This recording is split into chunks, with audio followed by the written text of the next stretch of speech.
사랑하는 성도 여러분, 영혼이 잘되고 범사가 잘되고 강건하시기를 주 예수님의 이름으로 축원합니다.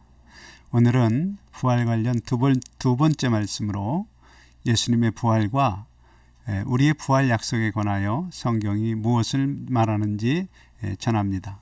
참고로 말씀을 드리면 부활에 관한 성경의 기록은 마치 먹기 어렵고 소화하기 어려운 힘든 딱딱한 영적 음식과 같습니다. 그럼에도 제 유튜브 영상의 기초 말씀 10개를 전부 듣고 깨닫고 믿는 성도라면 큰 은혜를 받고 영적으로 크게 성장할 그러한 음식이기도 합니다. 그러므로 부활 영상을 듣기 전에 먼저 기초 편에 있는 영상들을 듣기 권면합니다. 오늘은 먼저 부활한 예수님의 행동에 관한 성경의 기록을 보며 영광의 형체가 갖는 기능을 분석하고 다음으로 누가복음 17장 32절로 33절의 말씀을 기초하여 영광의 부활을 바라보는 성도에게 예수님이 주시는 권면의 말씀을 함께 생각해 보겠습니다.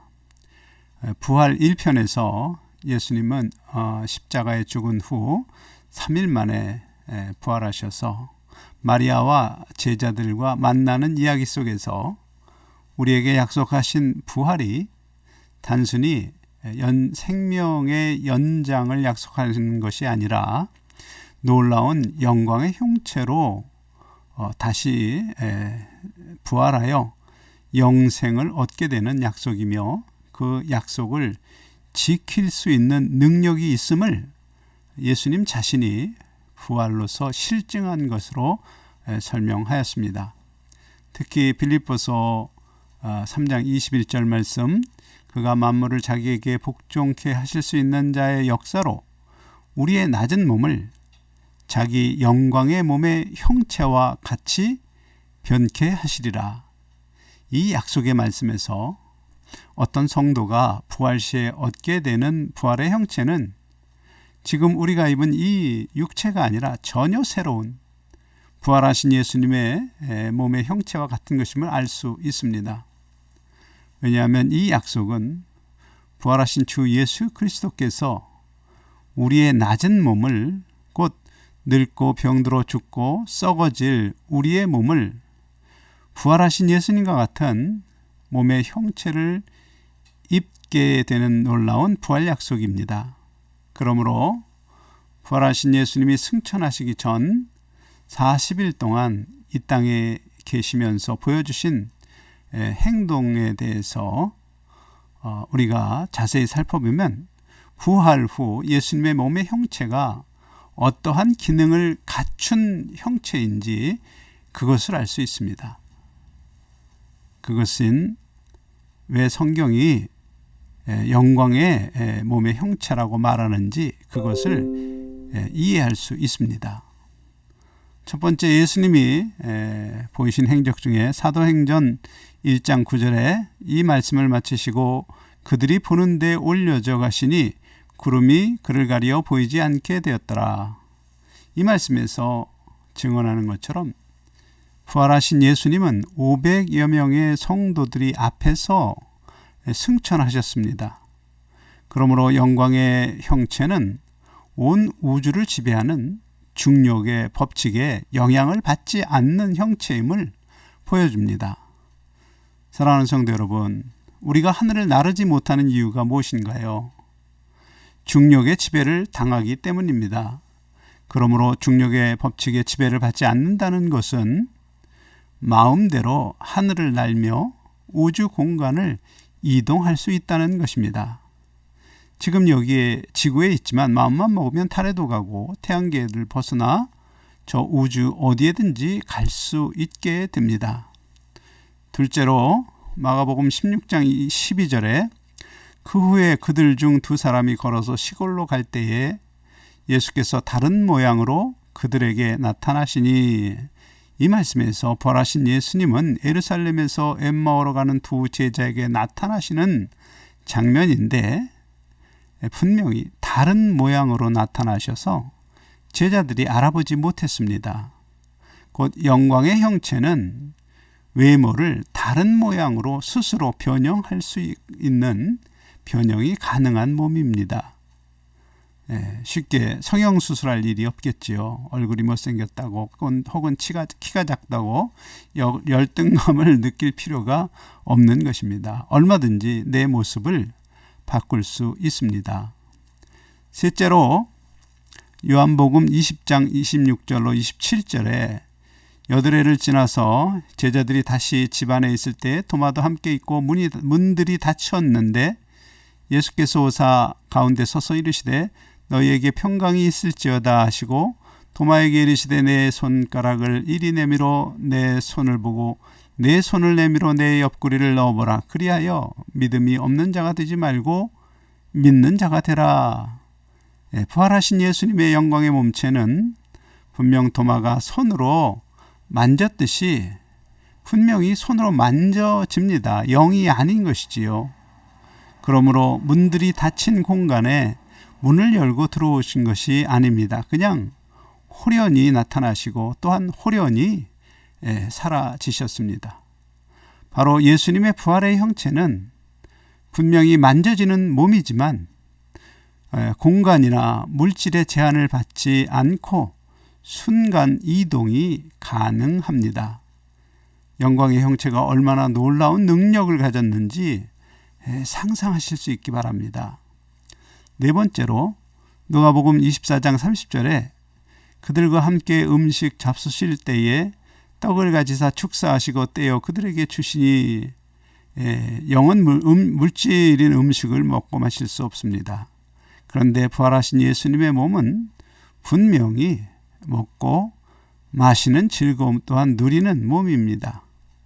먹는 즐거움, 우리가 부활 후에도 함께 먹으며 즐거움을 나눌 수 있습니다.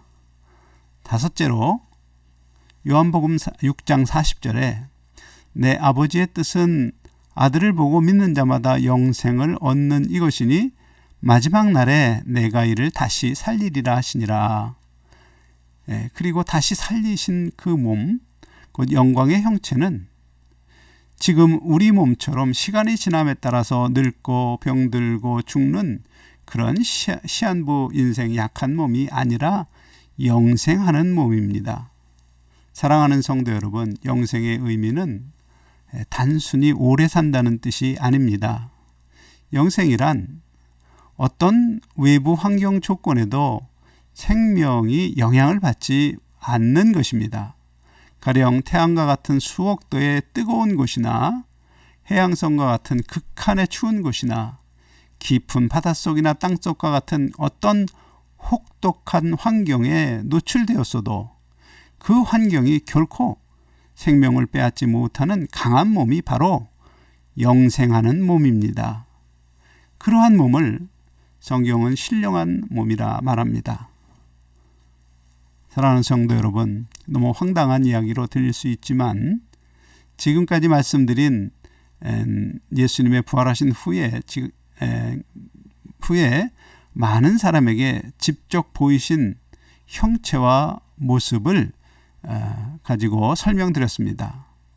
그리고 그러한 예수님의 모습을 본 성도들이 순교로서 그 예수님의 부활을 증언한 내용입니다. 얼마나 놀라운 영광의 몸의 형체인지 깨닫고 그런 부활을 믿고 그런 부활을 소망하는 성도에게 이루어 주실 몸의 형체가 바로 영광의 형체입니다.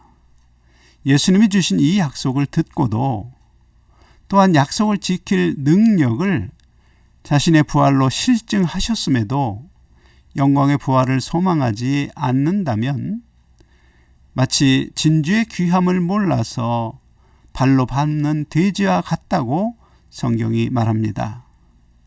그러나 이 약속을 믿은 사람들은 부활을 소망하며 세상을 사랑하지 않고 예수님의 가르침을 따라 살았습니다.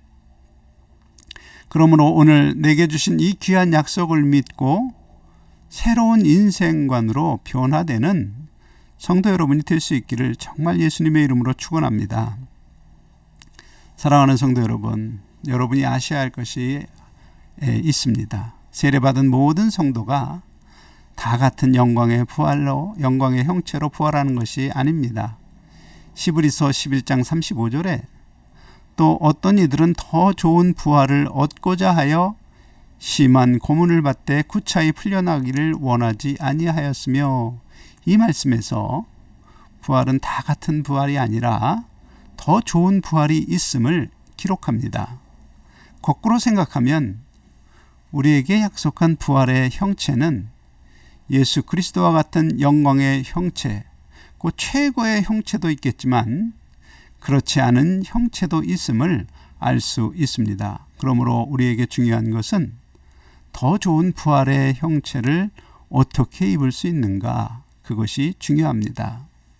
먼저 예수님께서 부활 소망을 갖는 성도에게 권면하는 말씀을 살펴보겠습니다. 누가복음 17장 32절로 33절, 롯의 처를 생각하라. 무릇 자기 목숨을 보존하고자 하는 자는 잃을 것이요 잃는 자는 살리라. 이 권면입니다. 이 말씀은 목숨을 잃느냐 사느냐 그런 문제를 말합니다. 성도 여러분에게 있어서 가장 중요한 것은 무엇입니까? 돈입니까? 건강입니까? 이성입니까? 명예입니까? 이 모든 것 중에 목숨보다 더 중요한 것이 있습니까? 목숨이 가장 중요하지요. 왜냐하면 목숨을 잃으면 모든 것을 다 잃어버리기 때문입니다.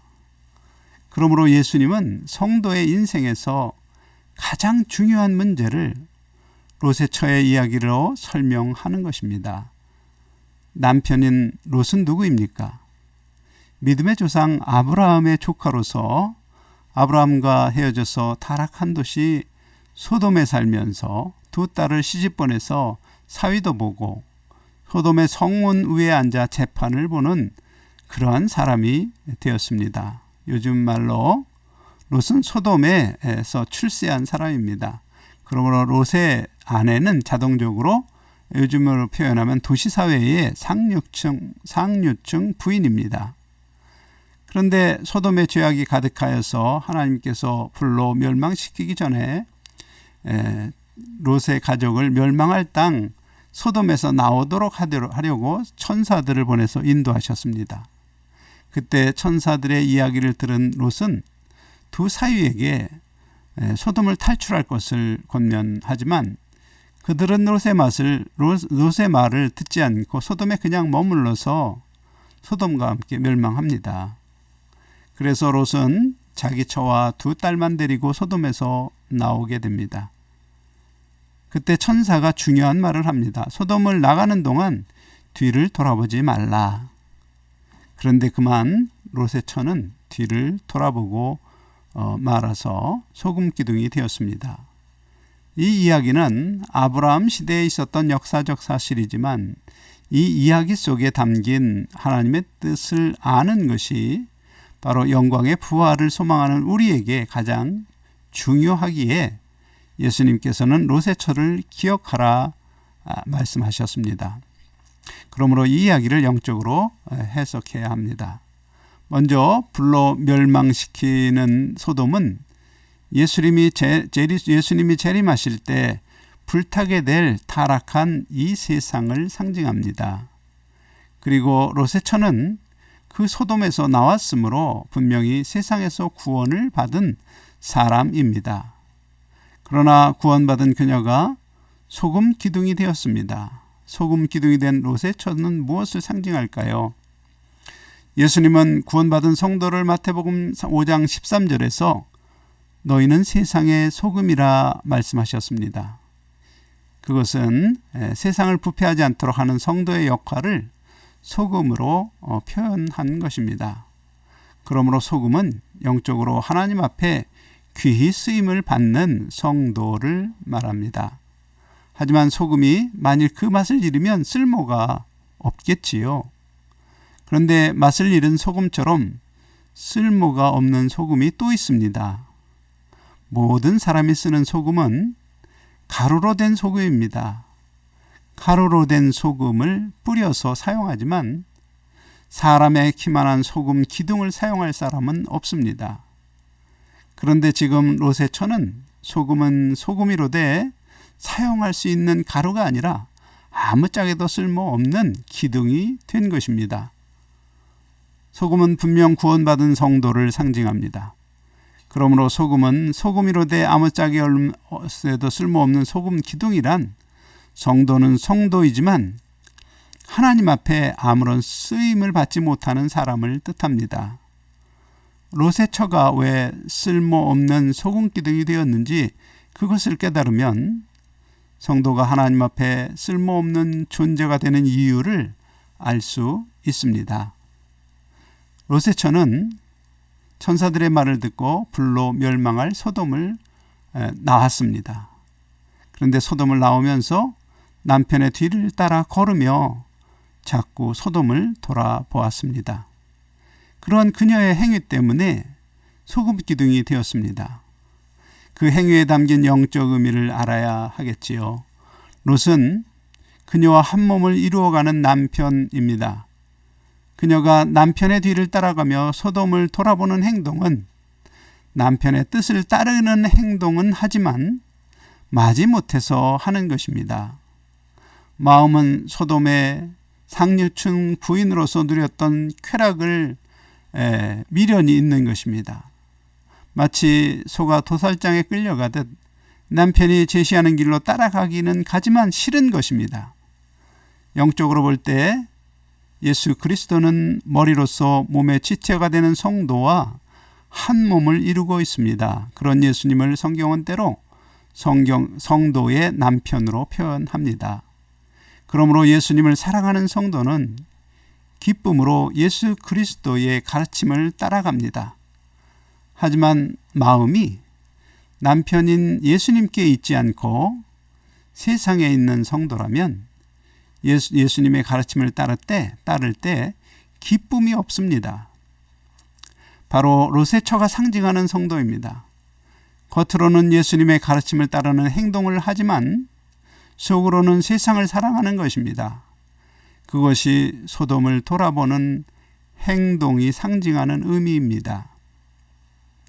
따라서 그녀가 뒤를 돌아볼 때 소금 기둥이 되었다는 것은 성도이지만 여전히 세상을 주님보다 더 사랑하고 세상에서 나오는 것이 아쉽고 주의 가르침을 따를 때는 마음에 기쁘지 않은 성도, 그런 사람이 하나님 앞에 소금 기둥과 같이 쓸모없는 사람이며 목숨을 잃은 것처럼 가장 귀중한 부활의 영광을 잃어버리는 것을 경고하는 것입니다. 따라서 누가복음 17장 32절로 33절에 롯의 처를 생각하라. 무릇 자기 목숨을 보존하고자 하는 자는 잃을 것이요 잃는 자는 살리리라. 이 말씀은 믿는 자에 대한 경고의 본으로서 예수님이 롯의 처를 인용하신 것입니다. 이 말씀을 통하여 우리는 매우 중요한 사실들을 깨닫습니다.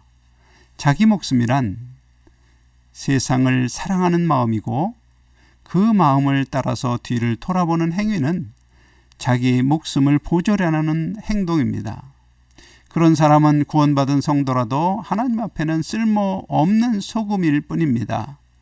세상을 부패시키는 나쁜 세균을 죽이고 부패를 방지하는 소금이 아니라 아무짝에도 쓸모없는 기둥으로 서 있는 소금, 오직 부끄러움의 상징이 되는 것입니다. 하나님 앞에 쓰임을 받지 못하는 성도를 예수님은 무익한 종으로 표현하셨습니다. 무익한 종의 결말은 무엇입니까? 마태복음 25장 30절에 달란트 비유에서 이 무익한 종을 바깥 어두운 데로 내어 쫓으라. 거기서 슬피 울며 이를 갈미 있으리라. 이 말씀처럼 비록 부활을 약속을 따라서 부활을 해도 바깥 어두운 데로 쫓겨나서 슬피 울며 이를 갈 만큼 후회하는 자가 됨을 뜻합니다. 무엇을 후회하겠습니까? 소금 가루로 쓰임을 받았다면 영광의 형체로 부활할 그런 기회가 있었는데 잠깐 세상의 낙을 사랑함으로 그 소중한 기회를 날려버리고 이렇게 어두운 곳에서 영원히 살 치욕스러운 형체로 부활함을 뜻합니다. 그러므로 이 말씀을 듣는 성도 여러분, 깨닫기 바랍니다. 롯의 처와 같이 신앙의 길을 가면서 남편인 예수님을 따르는 일에는 기쁨이 없고 세상 즐거움을 잊지 못하고 아쉬워하며 때때로 기회 있을 때마다 세상을 기뻐하며 즐기는 사람이라면 무익한 종이라는 판결을 받고 바깥 어두운 데로 쫓겨나는 가장 비참한 부활의 형체로 부활하여 영생하게 될 것입니다. 그러므로 아직 기회가 있을 때 세상을 사랑하지 않고 예수님의 가르침을 기쁨으로 따름으로 소금 가루로서 하나님 앞에 쓰임을 받으면 더 좋은 부활로, 아니 예수님과 같은 영광의 형체로의 부활로 영생하는 복을 누리게 되실 것입니다. 그런 성도 여러분이 되시기를 주 예수님의 이름으로 간절히 축원합니다. 아멘.